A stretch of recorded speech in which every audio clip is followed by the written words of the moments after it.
இந்த வீடியோவுக்கு உங்களை வரவேற்கிறேன். ஏதோ ஒன்றை எதிர்பார்த்து இந்த வீடியோவை கிளிக் செய்திருப்பீர்கள்.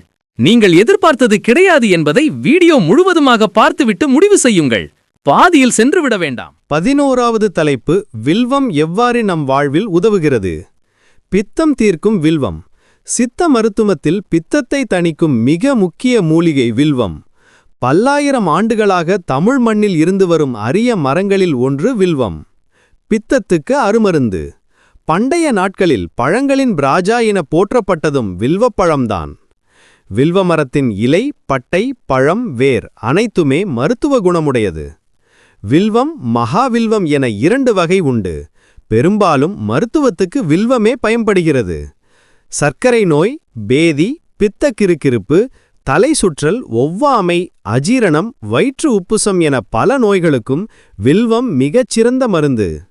நாள்பட்ட ஒவ்வாமை நோய், அட்டோபி மற்றும் நீக்கில் நீர்வடிதல், நீரேற்றம் உள்ளிட்ட நோய்களுக்கு வில்வ இலை, வேம்ப இலை, துளசி இலை 3ஐயும் சமபங்கு எடுத்து நிழலில் உலர்த்தி பொடித்து கொள்ள வேண்டும்.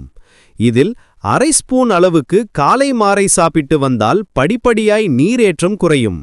ஒவ்வாமையினால் வரும் சைனசிட்டிஸ் மற்றும் உடல் அரிப்பும் குறைய துவங்கும். ஒவ்வாமையினால் வரும் இரைப்பு, ஆஸ்துமா நோய்க்கு இரவில் 9 வில்வ இலைகளை ஒரு மண் பாத்திரத்தில் 1½ கூளை தண்ணீர் விட்டு வைத்திருந்து காலையில் இலைகளை அகற்றிவிட்டு தண்ணீரை மட்டும் குடிக்கலாம். படிப்படியாக ஒவ்வாமையை குறைத்து அதனால் ஏற்படும் இரைப்பு நீங்கும். 50 கிராம் வில்வ இலை தூளுடன் 10 கிராம் மிளகு சேர்த்து நன்கு பொடி செய்து கலந்து கொள்ள வேண்டும். காலை மாலை 2 வேளையும் அரை டீஸ்பூன் அளவுக்கு பொடியை எடுத்து தேனில் குழைத்து சாப்பிடலாம். இது ஈஸ்னோஃபீலியா என்ற ஒவ்வாமையினால் வரும் நீரேற்றம் மற்றும் மூச்சிரைப்புக்கு நல்ல பயனளிக்கும் என நவீன அறிவியலால் உறுதி செய்யப்பட்டுள்ளது. இந்த பழக்கம் இன்றும் தஞ்சை மாவட்டங்களில் ஒரு பாரம்பரிய முறையாகவே பயன்படுத்தப்பட்டு வருகிறது. வில்வம். வயிற்றுப்புண்களுக்கு வில்வப்பழம் சிறந்த மருந்து. துவர்ப்பு தன்மையும் மலமிளக்கித் தன்மையும் பசியை உண்டாக்கும் சித்த மருத்துவத்தில் பழத்தில் மணப்பாகு செய்து பித்தத்தினால் வரும் குண்ம நோய்க்கு கொடுக்கலாம். Peptic ulcer. இதனை நாமே வீட்டில் செய்து கொள்ளலாம். வில்வப்பழ சதையை 100 கிராமுக்கு 200 மில்லி தண்ணீர் விட்டு அரைத்து வடிகட்டி 1 பங்கு நாட்டுச் சர்க்கரை சேர்த்து சிறப்பதத்தில் காய்ச்சி சிறிது தேன் கலந்து கொள்ளவும். காலையில் 1 ஸ்பூன், இரவு 1 ஸ்பூன் சாப்பிடலாம். அஜீரணம், வயிற்று உப்புசம் 2க்கும் வில்வப்பட்டையை கொண்டு செய்யும் வில்வாதி லேகியம் நல்மருந்து. சர்க்கரை நோயாளிகளுக்கு இரத்தத்தில் சர்க்கரையின் அளவை கட்டுப்பாட்டில் வைத்திருக்க வில்வம் ஒரு அற்புத மூலிகை. வில்வம் இலை, வில்வம் பழம் 2ம் குழந்தைகளுக்கு வயிற்று புழுக்களால் ஏற்படும் பேதிக்கு அரும்மருந்து. வில்வப்பட்டை, விலாப்பட்டை, நன்னாரி, சிறுபயிறு, நெற்பொரி, வெல்லம் சேர்த்து 1½ லிட்டர் தண்ணீர் விட்டு 200 மில்லியாக கொதிக்க வைத்து அந்த கசாயத்தை கொடுத்தால் வாந்தியோடு வரும் காய்ச்சல் நீங்கும். வில்வ இலையை நல்லெண்ணெயில் காய்ச்சி காது நோய்களுக்கு காதில் விடும் பழக்கம் வழக்கத்தில் உள்ளது.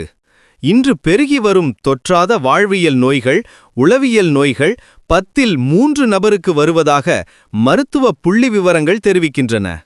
உளவியல் நோய்களில் முதலாவதாக மன அழுத்தம் நீங்க வில்வம் ஒரு தலைசிறந்த மருந்து. வில்வ இலையை கொதிக்க வைத்து முன்பு கூறியது போல் ஊற வைத்தோ கஷாயமாக்கியோ சாப்பிட்டால் மன அழுத்தம் படிப்படியாக குறையும். வில்வம் பழத்தில் தற்போது சிரப் மணப்பாகு சந்தைகளில் கிடைக்கிறது. அதை வாங்கி தினமும் 1 ஸ்பூன் தண்ணீரில் கலந்து அருந்தி வரலாம். இந்த நேரத்தை எங்களோட ஷேர் பண்ணினதுக்கு மிக்க நன்றி. இப்போ நான் உங்ககிட்ட ஒரு முக்கியமான கேள்வி கேட்கணும். யூனிக் சொல்யூஷன் சேனல்ல நீங்க என்ன மாதிரியான வீடியோக்கள் பார்க்க விரும்புறீங்க? உங்களுக்கு எந்த டாபிக்ஸ்ல இன்ட்ரெஸ்ட் இருக்கு? டெக்னாலஜி பத்தியா, பிசினஸ் ஐடியாஸ் பத்தியா, அல்லது லைஃப் ஸ்டைல் டிப்ஸ் பத்தியா? நீங்க என்ன சொல்றீங்க? கமெண்ட் செக்ஷன்ல உங்க ஒபினியன்ஸை ஷேர் பண்ணுங்க. உங்களுக்கு என்ன மாதிரியான கான்டென்ட் வேணும்னு சொல்லுங்க. நான் உங்க ஒவ்வொரு கமெண்ட்டையும் படிப்பேன். உங்க ஃபீட்பேக் தான் எங்களுக்கு டைரக்ஷன் கொடுக்கும். நீங்க சொல்ற டாபிக்ஸ்ல நாங்க வீடியோ செய்வோம். இந்த வீடியோ உங்களுக்கு பிடிச்சிருந்தா லைக் பட்டனை அழுத்துங்க. அது எங்களுக்கு ரொம்ப மோட்டிவேஷன் கொடுக்கும். ஒரு சிம்பிள் கிளிக் தான், ஆனா அது எங்களுக்கு ஹியூஜ் என்கரேஜ்மெண்ட். இன்னும் சப்ஸ்கிரைப் பண்ணலைனா சப்ஸ்கிரைப் பட்டனை அழுத்தி பெல் ஐகானையும் ஆன் பண்ணுங்க. அப்போதான் நாங்க அப்லோட் பண்ணும் எல்லா வீடியோஸும் உங்களுக்கு நோட்டிஃபிகேஷன் வரும். நீங்க எந்த வீடியோவையும் மிஸ் பண்ண மாட்டீங்க. கடைசியா ஒரு ரிக்வெஸ்ட், இந்த இன்ஃபர்மேஷன் உங்க ஃப்ரெண்ட்ஸ் கிட்ட ஷேர் பண்ணுங்க. நாலேஜ் ஷேர் பண்ணும்போது தான் அது மல்டிப்ளை ஆகும். உங்க சர்க்கிள்ல இருக்கிற எல்லாருக்கும் இந்த கான்டென்ட் யூஸ்ஃபுல்லா இருக்கும். நாங்க இன்னும் நிறைய எக்ஸைட்டிங் கண்டென்ட்டோட வர போறோம். உங்க சப்போர்ட் இருந்தா நாங்க இன்னும் பெட்டர் வீடியோஸ் கொண்டு வர முடியும். டுகெதரா நாம ஒரு அமேசிங் கம்யூனிட்டி பில்ட் பண்ணலாம். அடுத்த வீடியோவில் மீண்டும் சந்திக்கலாம். அது வரைக்கும் சேஃபா இருங்க, ஹாப்பியா இருங்க. யூனிக் சொல்யூஷன் ஃபேமிலியிலே நீங்களும் ஒரு பார்ட். நன்றி நண்பர்களே.